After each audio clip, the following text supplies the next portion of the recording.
Yang ketiga tadi. Itu yang kedua. Kemudian yang ketiga,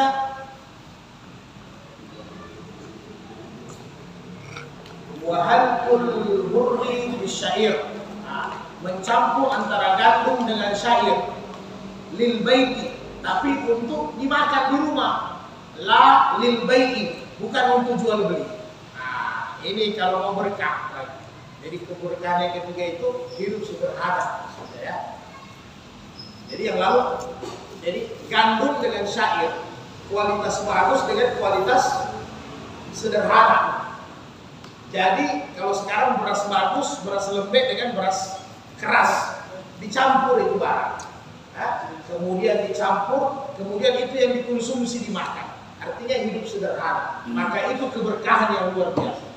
Jadi tidak juga terlalu keras seperti lontong keras, nasinya tidak juga terlalu lembek. Jadi sederhana, dicampur lah. Itu ibu-ibu yang luar biasa itu ya. Biasa dicampur yang harga 10.000, beras bulog, kita beli beras harga 15.000, dicampur, dimakan. Insya Allah ada keberkahannya, apalagi di saat-saat krisis. Nah, tapi kata Nabi itu lil bait, la lil bait. Bukan untuk jual beli. Kalau untuk jual beli tidak boleh riba. Lalu kita sudah bahas ya. Nah, boleh untuk jual beli tapi harganya harga campuran bawah. Ini saya ingatkan saja. Ini beras tidak bagus, ini beras bagus. Ini beras 10.000, ini beras 15.000. Saya campur kemudian saya jual. Saya jual dengan harga beras 10.000. Boleh. Itu boleh, pahala antum besar itu, jual Nabi itu. Yang tidak boleh, ente campur beras 10.000 dengan beras yang 15.000 atau tomat dicampur kemudian dijual dengan harga yang 15.000. Nah, ini tidak boleh. Ini sama dengan bahan bakar oplosan. Kalau yang begitu banyak. Yang begitu banyak. Kalau yang standar harga hampir tidak ada. Tidak ada. Jadi, masa saya beli harga 10.000, ini harga 15.000, 25 kilo saya satukan. Jadi 50 kilo dijual dengan harga 10.000. Nggak mungkin ya.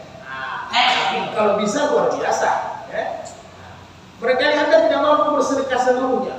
Jadi ambil yang di tengah-tengah saja. Minimal tidak bersedekah seluruhnya, tapi jual belinya kasih harga terjangkau sama masyarakat. Sudah lumayan. Sudah lumayan luar biasa. Nah, jadi kalau mau berkah dalam rumah tangga hidup sederhana saja. Ini Nabi sudah contohkan ini. Gandum bagus dicampur dengan gandum yang kurang bagus. Jadinya sedang, ya kan? Jadinya mutu sedang. Itu yang dimakan di rumah luar biasa. Berkah itu.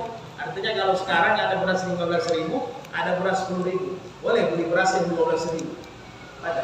Kalau misalnya kan kita bawa ini misalnya nasi sekarang ini masih ada sisa. Jadi pas besoknya lagi masak nasi yang kemarin itu disimpan di kulkas, mau dicampur lagi untuk hari esok. Itu nasi yang sekarang ini tidak apa-apa. Tapi mutu tidak berubah, rasa tidak berubah, mutu tidak berubah. Kalau kulkas sekarang kan agak aman. Baru apalagi kalau dikukus lebih aman ya. Kalau rice cooker kayaknya indalillah itu. Kalau di kulkas baru dikukus kayaknya saya juga biasa juga. Jadi selagi itu tidak ada masalah normatif. Yang penting ente campur, memang tidak berubah bau, tidak berubah busuk, bukan untuk. Jadi memang masih tersisa, ya. Tidak mungkin kita buang. Ini masih kualitas bagus, dimasukkan di kulkas, aman. Jadi yang tidak boleh ini kalau memang kita sudah basi, sudah dicuci, ya, baru dijual. Kalau sudah dicuci jemur saja untuk konsumsi sendiri. Jangan dijual. Tapi ada juga yang bilang, ini terlalu pakil dia luar biasa. Sudah pasti dia cuci lagi buat dia hidup sendiri. Kasihlah binatang-binatang. Banyak hak binatang yang lain, betul juga. Tapi dua-dua boleh.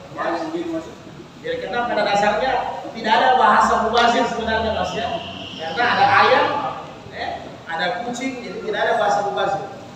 Artinya jangan nanti binatang juga doa sama kita. Ini orang sudah dia bagi dagingnya, dia bagi lagi tulangnya. Jadi binatang bilang bagi-bagi dong. Nah, ini sudah luar biasa. Baca sebelum baca Bismillah, makan. Jadi setan bilang saya sudah tidak dapat tempat makan. Baca Bismillah masuk rumah, setan sudah tidak dapat tempat menginap. Dia bagi dagingnya, dia bagi tulangnya. Ini binatang juga pusing, ya Allah. Sudah tidak ada menginap, sudah tidak ada tulang. Ini luar biasa. Ya, kalau karyawan toko masalah sholat dia itu tanggung jawab bos atau tanggung jawab dia sendiri? Ya, kalau Anda punya karyawan, kita punya tanggung jawab. Tanggung jawab menyampaikan. Sedangkan bukan kita punya karyawan, ada saudara kita tidak salah, itu tanggung jawab menyampaikan, mengingatkan. Apalagi kalau kita punya karyawan. Maka kan kata Nabi dalam hadis saya, dekatkan piringmu dengan orang-orang yang bertakwa. Biasakan tempatmu diduduki sama orang-orang yang bertakwa. Ini artinya luas.